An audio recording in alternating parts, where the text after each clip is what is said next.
The schoolbook version of the First World War is a story about alliances, nationalism, and a single bullet fired in Sarajevo. A chain reaction, the history teachers say, one event triggering another. A tragedy of miscalculation and escalating commitments that nobody really wanted, but nobody could stop. It is a satisfying narrative.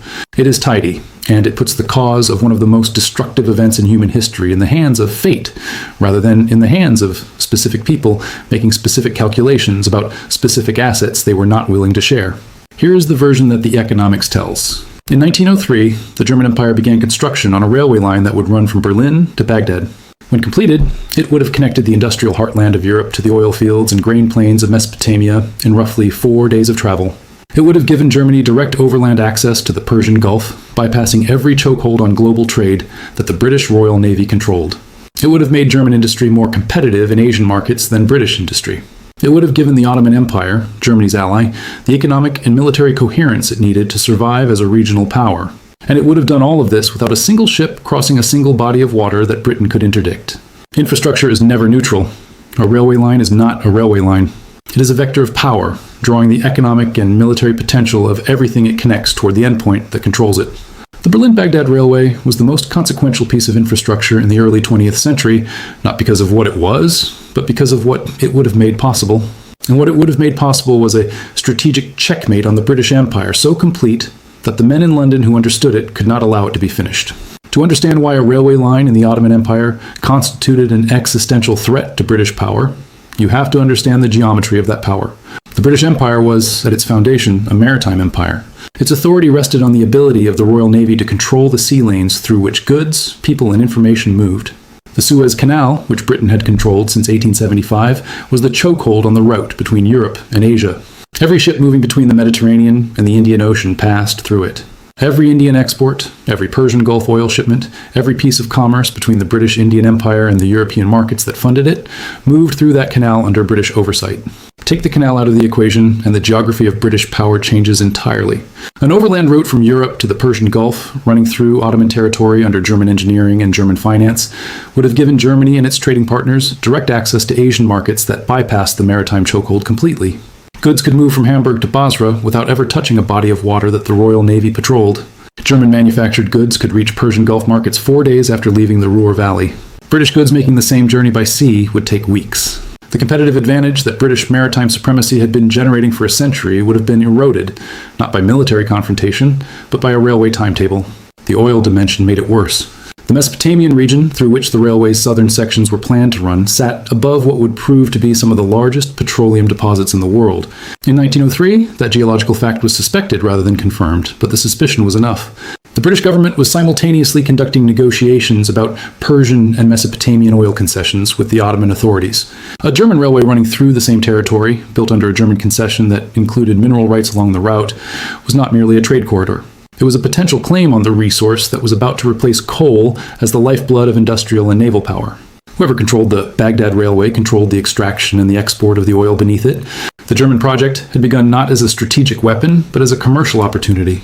The Deutsche Bank, which led the financing consortium, saw a railway through the Ottoman heartland as a straightforward infrastructure investment of the kind that European banks had been making across the developing world for decades. The Ottoman government, desperately in need of the modernizing infrastructure that could hold its crumbling empire together, saw the railway as a lifeline, a project that could connect its disparate territories, allow it to move troops and supplies with the speed that modern military operations required, and generate the commercial activity that a functional tax base needed. The original vision was extraction and modernization simultaneously. The railway would develop the agricultural and mineral potential of Mesopotamia and Anatolia, while giving the Ottoman state the administrative reach it had never possessed over its most distant provinces. The British response to the project moved through several phases, each more sophisticated than the last. The initial approach was diplomatic obstruction.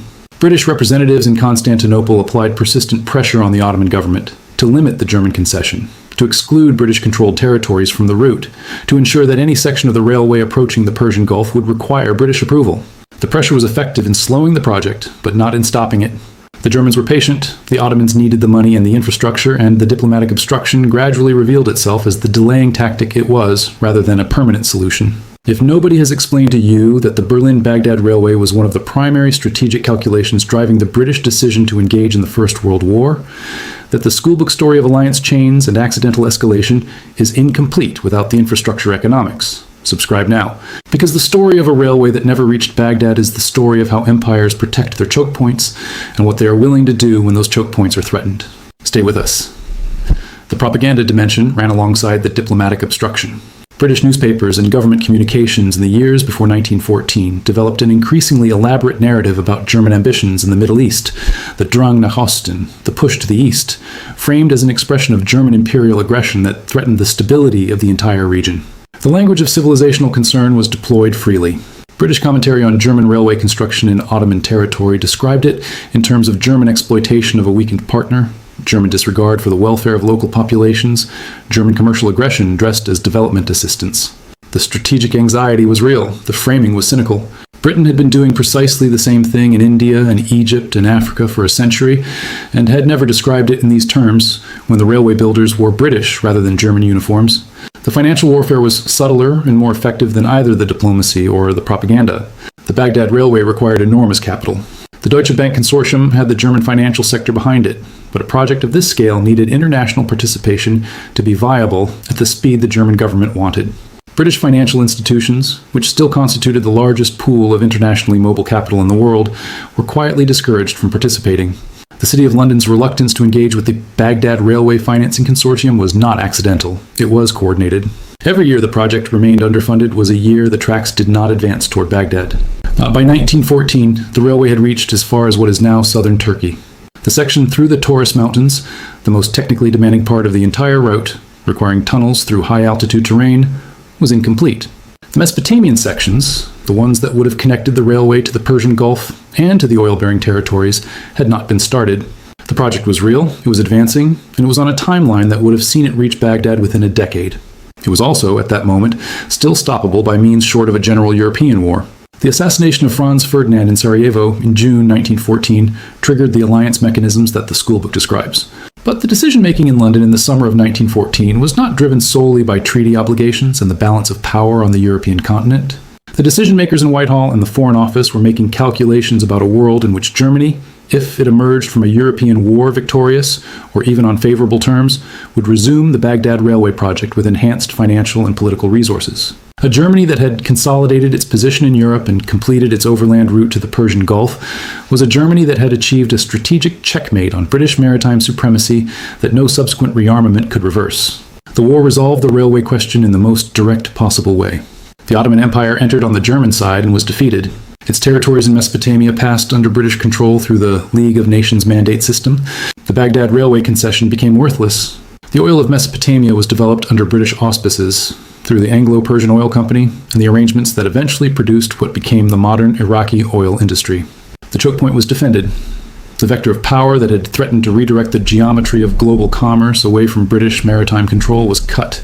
The human cost of this infrastructure war was not paid by the railway financiers in Frankfurt or the strategic planners in Whitehall. It was paid by the populations of the territories through which the railway would have run, and over which the subsequent military contest was conducted. The Mesopotamian campaign, in which British and Indian forces fought a difficult and costly war against Ottoman and German forces for control of the territory through which the railway's southern sections were planned, produced casualties on a scale that dwarfed the commercial stakes that had generated the strategic competition. The carving up of the post-war Middle East at conferences in London and Paris, which produced the borders of modern Iraq, Syria, Jordan, and Lebanon in ways that deliberately fragmented the Ottoman administrative units that had given the railway project its commercial logic, created a regional political geography whose instabilities have not resolved in the century since. The language has barely changed in 100 years. The strategic anxiety is identical. The Belt and Road Initiative, which China has been building across Central Asia, South Asia, Africa, and Europe since 2013, is the Baghdad Railway at continental scale. It is an overland infrastructure system designed to connect Chinese industrial capacity to global markets in ways that bypass the maritime choke points that American naval power controls. The ports, the railways, the fiber optic cables, the energy pipelines that constitute the Belt and Road are not development assistance in the sense that the language of Chinese official communications describes them. They are vectors of power, drawing the economic potential of the territories they connect toward the endpoint that controls the network. The United States government's response? Diplomatic pressure on participating countries, financial alternatives promoted through competing institutions, the framing of Chinese infrastructure investment as a form of exploitation dressed as development, is the British response to the Baghdad Railway, translated into the language and institutions of a different century. The specific accusations have changed. The underlying logic has not. An established maritime power watches a rising continental power build overland infrastructure that bypasses the choke points that maritime supremacy controls. The established power uses diplomacy, financial pressure, and narrative framing to obstruct the project. The rising power continues building because the infrastructure serves its commercial interests, and because completing it changes the geometry of global power in ways that decades of military competition cannot achieve as efficiently. The question that the Baghdad Railway left unanswered, what happens when the infrastructure is close enough to completion that obstruction alone is insufficient, is the question that the Belt and Road is now posing to the same strategic anxieties in different capitals. Infrastructure is never neutral. The railway that never reached Baghdad changed the world more profoundly than most of the railways that did. It changed it because the threat it represented forced a response that reshaped the map of the Middle East, defined the political geography of the 20th century, and established the strategic template that every subsequent infrastructure competition has followed. The schoolbook story says the First World War was caused by a bullet in Sarajevo. The economics says it was caused by a railway in Anatolia, and the calculation that the world order it threatened could not be permitted to change. History is written by those who argue it. The argument worth having is not about the bullet. It is about the tracks. History is not over. It is underwritten.